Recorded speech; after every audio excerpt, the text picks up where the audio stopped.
దైవ గ్రంథాన్ని మనం ఎంత వర్ణించినా ఆయన వర్ణాన్ని మనం వర్ణించలేము. దేవుడు దేవుడు బిడ్డారా చూడండి, దైవలేఖన గ్రంథం అంతట్లో కూడా దేవుడు తొలగిపోతూ ఉన్నటువంటి వారిని, తప్పిపోతూ ఉన్నటువంటి వారిని పదిలపరచడానికి ఆనాటి కాలాలలో నుండి కూడా, ఎప్పుడు నుండి అనాది కాల సంకల్పం నుండి కూడా ఒక ప్రవక్తని లేదా ఒక దైవజనుడిని, ఒక సువార్థికుని ఏర్పరచుకొని ఇశ్రాయేలీల దేశంలో ఉన్నటువంటి ప్రజలంతా చెదిరిపోతూ ఉండగా వారిని ఏమంటూ ఉన్నారంటే, వారందరినీ సమకూర్చడానికి ఒక ప్రవక్తలకు ఆ దేవుని బిడ్డను ఏర్పరచుకొని ఇశ్రాయేలీల దేశంలోకి వెళ్ళిపోయి మాట్లాడుతూ ఉన్నాడు. ఒక మాటను ఆ దేవుని బిడ్డరా జెఫన్యా గ్రంథము ఎంతమంది తెలుసు? జెఫన్యా గ్రంథము ఎంతమంది తెలుసు?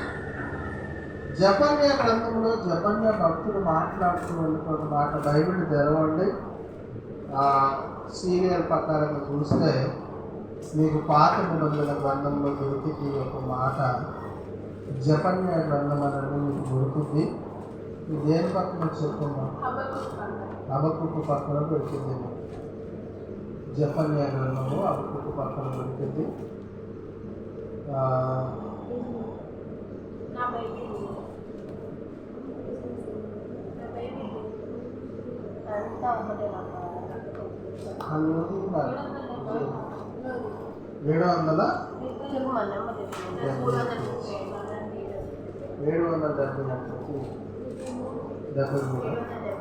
దేవుని సూత్రం పేజీ నెంబర్ 773.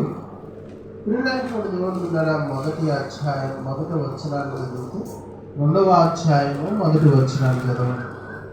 జెఫన్యా రాసినటువంటి గ్రంథాన్ని 2వ అధ్యాయము మొదటి వచనాలు చదవండి. 3 వచనాలు. సిగ్గుమాలిన జనులారా కూడి రండి, పొట్టు గాలికి ఎగిరినట్లును సమయము గతించుచున్నది, విధి నిర్ణయము కాక మునుపే యెహోవా కోపాగ్ని నీ మీదకు రాకముందే మిమ్మల్ని శిక్షించుటకై యెహోవా ఉగ్రత దినము రాక మునుపే కూడి రండి. చాలు పిల్లలకు చిన్న ప్రార్థన చేసుకుందాం. మహాపరిశుద్ధుడైన తండ్రి, నీ నామానికి స్తుతులు. లెక్కలేని కోటాది కోట్ల వందనాల ప్రభువా, నీ కృపలో జ్ఞాపకం చేసుకోండి. మంటి మానవులుగా శరీరదారులుగా ప్రభావం ఆయన ఈ భూమి మీదకు ప్రవేశింపచేసి నీ వాక్య లేఖనము ప్రభా మాతో మాట్లాడుతూ ఉండగా నాయన మా హృదయాలను పదిలపరుచుకొని ప్రభువా నీకు లోపడుతూ భయపడుతూ నమ్మకస్తులుగా విధేయులుగా ప్రభువా వినయ విధేయతలతో ప్రభువా మేము జీవించుటకు నీ వాక్యము శక్తి కలిగినదై ఉన్నది ప్రభువా. నీ వాక్యమును బట్టి ప్రభువా అనేక విధాలుగా ఫలించుటకు నీలో ఎదుగుటకు నా తండ్రి మాకు కృప చూపించమని యేసు దివ్యనామమున అడిగి వేడుకుంటున్నాము తండ్రి, ఆమేన్. ఈ యొక్క వాక్యాన్ని ప్రియ దేవుని బిడ్డలారా, ఈ మాటలు ఎవరికి చెబుతూ ఉన్నాడు అని అంటే ప్రియ దేవుని బిడ్డలారా, జెఫన్యా భక్తులు మాట్లాడుతూ ఉన్నటువంటి మాట, ఈ మాటలను ఎవరికి చెబుతూ ఉన్నాడు అని అంటే చెదిరిపోయినటువంటి ఇశ్రాయేలీయుల ప్రజలకు చెబుతూ ఉన్నాడు.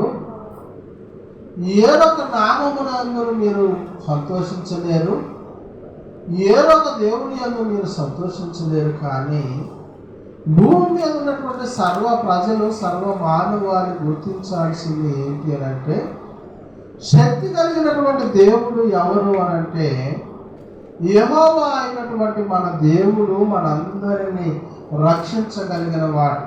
ఎందుకంటే ప్రియ దేవుని బిడ్డలారా చూడండి, దేవుని యొక్క వాక్యము ప్రియ దేవుని బిడ్డలారా అంటూ ఉన్నది, దేవుని మందిరానికి సంసిద్ధులై ఉండి దేవుని మందిరానికి ప్రియ దేవుని బిడ్డలను నడవవలసిన మనము దేవుని మందిరానికి రాకోకుండా మనం ఏం చేస్తూ ఉన్నాము అంటే మన పనులే మనకు ప్రాముఖ్యం అయిపోయి మన జీవితాలలో చూడండి ప్రియ దేవుని బిడ్డలు మన పనులు మన క్రియలు మన ప్రవర్తన, మన ఇల్లు, మన వాకిలి, మన ధనము, మన సమస్త ఆశలు యందు ప్రియ దేవుని బిడ్డలారా ఆశించి ప్రియ దేవుని బిడ్డలారా దేవుని పని యందు సమాధానం కలిగి ఉండలేకపోతూ ఉన్నాం. ఆమేన్. హల్లెలూయా, హల్లెలూయా. జబర్య భక్తులు మాట్లాడుతూ ఉన్నటువంటి మాటలను మరొకసారి చదవండి. సిగ్గుమాలిన జనులారా కూడి రండి, పొట్టి గాలుకు ఎగిరినట్లు సమయం గతించుచున్నది, విధి నిర్ణయము కాక మునిపే యెహోవా కోపాగ్ని మీ మీదికి రాక మునిపే మిమ్ములను శిక్షించుటకై యెహోవా ఉగ్రత దినము రాక మునిపే కూడి రండి. చాలు పిల్లలు దేవుని బిడ్డలారా, సంవత్సరాలు గతించిపోతూ ఉన్నాయి, సంవత్సరంలో నెలలు గతించిపోతూ ఉన్నాయి. చూడండి ప్రియ దేవుని బిడ్డల, దేవుని మందిరానికి మనం ఏం చేస్తూ ఉన్నాం? కూడి రాలేకపోతూ ఉన్నాం. యెహోవా ఉగ్రత దినము చూడండి ప్రియ దేవుని బిడ్డల, ఏళ్ళ పరిపాలన వస్తూ ఉన్నది, దేవుని ఉగ్రత దినం వస్తూ ఉన్నది, అపవాది రాకడ వస్తూ ఉన్నది. చూడండి ప్రియ దేవుని బిడ్డలు, అనేకులు మరణించిపోతూ ఉన్నారు, అనేకులు అంతరించిపోతూ ఉన్నారు. దేవుని కోపము మన మీదకు రాకముందే మీరు రండి అని మాట్లాడుతూ ఉన్నాడు ప్రియ దేవుని బిడ్డ. జకర్య భక్తులు మాట్లాడుతూ ఉన్నటువంటి మాట ఏంటి అంటే, మన జీవితాలలో దేవుని మందిరానికి కట్టబడి ఉండాలి. యెరూషలేములో ప్రియ దేవుని బిడ్డలారా దేవుని మందిరం ఉండగా దేశం అంతా చెల్లాచెదురైనటువంటి ఇశ్రాయేలు ప్రజలతో మాట్లాడుతూ ఉన్నటువంటి మాట, సిగ్గుమాలినటువంటి జనులారా దేవుని మందిరములకు కూడి రండి అని మాట్లాడుతూ ఉన్నాడు. కూడి వచ్చి మన జీవితాలను ప్రియ దేవుని బిడ్డలు పదిలపరుచుకొని కట్టుకొని దేవుని వైపున ప్రియ దేవుని బిడ్డల విధేయతతో ప్రియ దేవుని బిడ్డల వినయముతో దేవుడిని అంగీకరిస్తే దేవుని కోపం మన మీదకు రాకుండా పోతేమో అనేసరికి దేవుని యొక్క వాక్యము మాట్లాడుతూ ఉన్నప్పుడు కూడా దేవుడు ప్రజలమైన మనము, దేవుడు ప్రజాకమైనటువంటి మనము, దేవుని వైపున ఉంటున్నటువంటి మనము, దేవుని వైపున నిలవాల్సినటువంటి మనము ప్రియ దేవుని బిడ్డలా చెదిరిపోతూ ఉన్నాం. ఆమేన్. హల్లెలూయా, హల్లెలూయా. చెదిరిపోతూ ఉన్నాం, వాక్యాన్ని వినలేకపోతూ ఉన్నాం, వాక్యానికి కట్టబడలేకపోతూ ఉన్నాం, పరిశుద్ధులుగా మార్చబడలేకపోతూ ఉన్నాం, పరిశుద్ధ జనంగా మనం కట్టబడలేకపోతూ ఉన్నాం. చూడండి ప్రియ దేవుని బిడ్డలారా, దేవుని మందిరములో నుండి దేవుడిని సేవించలేక, దేవుని మొరపెట్టలేక, దేవుని యొక్క కన్నీరు ఇడిచి దేవా నన్ను పాపిని అనేసరిన ప్రియ దేవుని బిడ్డలారా ఏ మనుషుడు కూడా దేవుని పట్ల తగ్గింపు జీవితంతో అడగలేకపోతూ ఉన్నారు. ఆమేన్. హల్లెలూయా, హల్లెలూయా. మనం ఏం ప్రార్థన చేస్తూ ఉన్నాం? మనలో ఎలాంటి ప్రార్థన జీవితం ఉంది? మనలో ఎలాంటి ప్రార్థన స్వభావం ఉంది? మనలో ఎలాంటి దేవుని నీతి మనలో కలిగి ఉంది? మనలో ప్రియ దేవుని బిడ్డలారా దేవుని చూడగలిగిన ప్రార్థన మనలో ఉండదా? దేవుని యొక్క దర్శనమును చూడగలిగిన ప్రార్థన మనలో ఉన్నదా? ప్రియ దేవుని బిడ్డలారా దేవుని యొక్క వాక్యము మనల్ని అడుగుతూ ఉన్నది. దేవుని యందు ఈ శ్వాసముతో జీవించగలిగినటువంటి ప్రార్థన మనలో ఉన్నదా?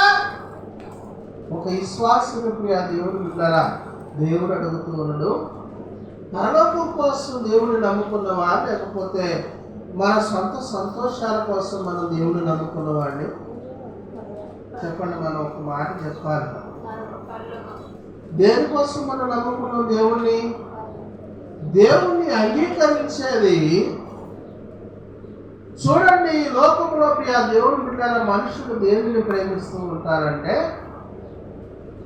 సినిమాను ప్రేమిస్తూ ఉంటారు. సినిమాకు పోదా రాండి అని చెప్పేశారని ఇప్పుడు రోజుల్లో కాదులే, కానీ ఫస్ట్లో నేను మారు మనసు పొందక ముందు జీతగాళ్ళు ఉండేవాళ్ళండి. ఒక రైతుకు జీతగాళ్ళు ఉండేవాళ్ళు. ఆ జీతగాళ్ళు అంతా మాట్లాడుకునేవాడు కదా, ఏట్లో గేదెలు తోలి ఏట్లో ఆ గేదెను పడుకోబెట్టి మేపుకుంటూ ఈ జీతగాళ్ళు అందరూ మాట్లాడుకునేది కదా. ఒరే సాయంత్రం మ్యాట్నీకి అంటే రెండో ఆటకు సినిమాకి పోదాం, సినిమాకు పోయేటప్పుడు ఎంతమంది వస్తారు అంటే ఒకరికొకరు నేను వస్తానని చెప్పేసి చెప్పుకునేవాడు. రెండో ఆటకే ఎందుకు పోవాలి అని అంటే ఆ దేవుని బిడ్డలు అప్పుడు రోజుల్లో జీతాలు అంటే తెల్లవారుజామున 7కి లేకపోతే రేతులు 10 దాకా రైతింట్లో పనే ఉంటుంది. రైతింట్లో పని ఉంటే అనుకున్నాడు కదా, ఒరే నేను 10కి వస్తా 11కి వస్తా, సినిమా టయానికి నేను వస్తా, నా టికెట్ నువ్వు తీసుకోరా అని చెప్పేసి అని. అప్పుడు టికెట్ ఎంత అంటే ₹1.5 అండి. టికెట్ ₹1.5 అయితే ఇప్పుడు ఆ దేవుని బిడ్డ ఈ టికెట్ తీసుకొని ఒకడు మన కోసం ఎదురు చూస్తే ఈ పని ముందుంచుకొని త్వరగానికి తెలియకోకుండా అన్నం తినకపోయినా పారిపోయేదాన్ని. అన్నం తినకపోయినా సినిమాకు మారిపోయేది. చివరికి వచ్చిన తర్వాత యేసు ప్రభువుని నేను నమ్ముకున్న తర్వాత నా స్నేహితులందరూ నాతో రక్షింపబడతారు, నా స్నేహితులంతా కూడా నాతో కలిసి వస్తారు.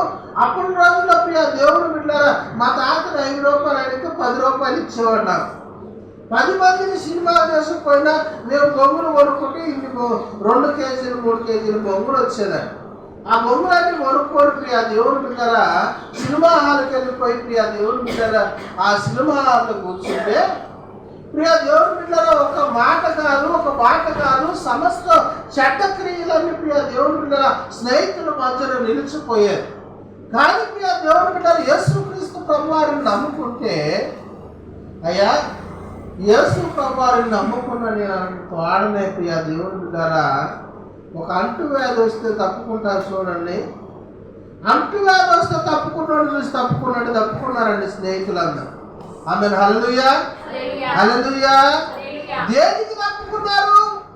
నీతిగా ఉండలేక, యథార్థతగా ఉండలేక, పాపాన్ని విడిచిపెట్టలేక, మోసాన్ని విడిచిపెట్టలేక, అక్రమాన్ని విడిచిపెట్టలేక, అన్యాయపు జీవితాన్ని విడిచిపెట్టలేక, క్రోధపు జీవితాన్ని విడిచిపెట్టలేక, ప్రభు మార్గంలో నిలిచుంటే బీడీని విడిచిపెట్టాలేమో, సిగరెట్ను విడిచిపెట్టాలేమో, కళ్ళును విడిచిపెట్టాలేమో, మందును విడిచిపెట్టాలేమో, అబద్ధాలను విడిచిపెట్టాలేమో, మోసాన్ని విడిచిపెట్టాలేమో, లేకపోతే ప్రియ దేవుని బిడ్డలారా నా అంద సౌందర్యాన్ని విడిచిపెట్టాలేమోనని ప్రభువుని విడిచిపెట్టారు. ఆమేన్ హల్లెలూయా హల్లెలూయా. అందుకు మాట్లాడుతూ ఉన్నాడు జపన్య భక్తులు మాట్లాడుతూ ఉన్నాడు, సిగ్గుమాలిన జనులారా సమస్త జనులందరిలో సమస్త దేవుళ్ళందరిలో కూడా గొప్పవాడు ఏనని చాటిస్తూ ఉన్నాడు. ఆమేన్ హల్లెలూయా హల్లెలూయా. మన శరీర కోరికలను విడిచిపెట్టాలి. దేవుడి నాలుగు వస్తూ ఉండము అంటే చెడ్డ స్వభావాన్ని విడిచిపెట్టాలి, చెడ్డ క్రియలను విడిచిపెట్టాలి, చెడ్డ వేషధారను విడిచిపెట్టాలి. ఈ లోకంలో చూడండి ప్రియ దేవుని బిడ్డల సమస్త ఆశలకి తావున్నదేమో కానీ సమస్త నీతికి తావున్నదా? నోళ్ళెప్పాలి. తావున్నదా? సమస్త నీతికి తావున్నదా? సమస్త నీతిని కలిగి ఉంటే పరలోకమును చూడగలవు, సమస్త నీతిని కలిగి ఉంటే దేవుని చూడగలవు, సమస్త నీతిని కలిగి ఉంటే సమస్త యథార్థ వంతులుగా మనం జీవిస్తే ప్రియ దేవుని బిడ్డలారా దేవుడు మనల్ని బ్రతికించగలడు. ఆమేన్ హల్లెలూయా హల్లెలూయా. యేసు ప్రభువారు తనను తాను తగ్గించుకున్నాడు. మనం తగ్గించుకుంటున్నామండి. మన కోపాలు మారట్లేదు, వేదన మారట్లేదు, బాధలు మారట్లేదు, ఇరుకులు మారట్లేదు, అబద్ధాలు మారట్లేదు, మోసాలు మారట్లేదు, సమస్తాన్ని విడిచిపెట్టలేక, కన్నుని బీడీలు సిగరెట్లు మందులు సమస్తాన్ని విడిచిపెట్టలేక, యేసయ్యని ఎమ్మడించలేక, యేసయ్యని ఎమ్మడిస్తే దేవుని బిడ్డలారా సమస్త చెడ్డ మాటలన్నింటినీ కూడా విడిచిపెట్టాలని యేసయ్యని విడిచిపెడతా ఉన్నారండి. ఆమేన్ హల్లెలూయా హల్లెలూయా. ఎవరితో మాట్లాడినప్పటికీ మీకు కూడా అంటారు కదా నీతిమంతుడైన దేవుడు అండి అని అంటారు, కానీ వీరు నీతి కలిగి జీవించలేరండి. ఆమేన్ హల్లెలూయా. అందుకని ప్రియ దేవుని బిడ్డల 2వ వచనాన్ని మనం ఒకసారి చదువుకుంటే దైవ లేఖనం మాట్లాడుతూ ఉంటుంది. చదవండి మాటని. దేశంలో సాత్వికులై ఆయన న్యాయ విధులను అనుసరించు సమస్త దీనులారా యెహోవాని వెతుకుడి. మీరు వెతికి వినయము గలవారై ఎడల నీతిని అనుసరించిన ఎడల ఒకవేళ ఆయన ఉగ్రత దినమున మీరు దాచబడదు. మీరు దాచబడుదురు. ఆమేన్. హల్లెలూయా.